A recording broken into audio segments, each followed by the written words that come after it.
Wouldn't want to leave all this material here because I might want this for something else. So what I could do is I could do a double fisherman's or even a single fisherman's. I'm totally comfortable with on this, as long as my tail's long enough. Okay, so there's my fisherman. I could make that a little shorter. Doesn't need to be quite so long. Again, if I make it too short like that, I've increased my angles, right? So we want, the longer it is, the lower your angles get. So we'll just leave it at that. I always carry a knife, so I'd cut that off, okay? Don't necessarily need to melt it. These things are reusable, they're great, okay?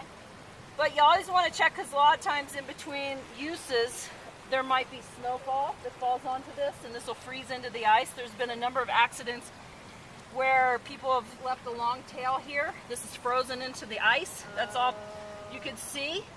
And they threaded the rope through that without backing it up. Boom, failed. Instantly. So whenever the first person goes, we always want to back that up. Can we use old screw holes, you think? Absolutely.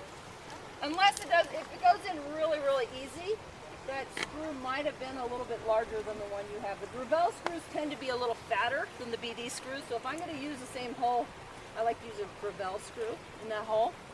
And if it just goes in way too easy, then don't use it, make your own hole. But the more holes in the ice, the weaker it becomes, so you don't want to have a whole lot of a whole lot of stuff there. And then to back this up, we're just going to make a sling that's going to be long enough that it doesn't take the weight of the rappel. Great.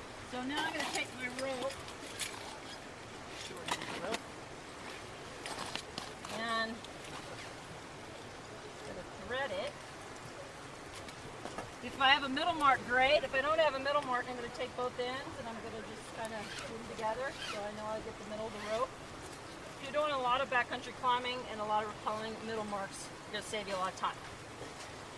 So now I've got my rope threaded through my V thread. I'm just going to clip this in as a backup, and you can see it's not taking any of the weight. But if this should fail, then it's going to back it up. I don't want this to be super long that it would shock load it.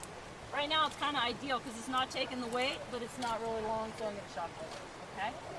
And then after the first person rappels, it's proven its worth. Then the second person can take that out and go off with your V thread.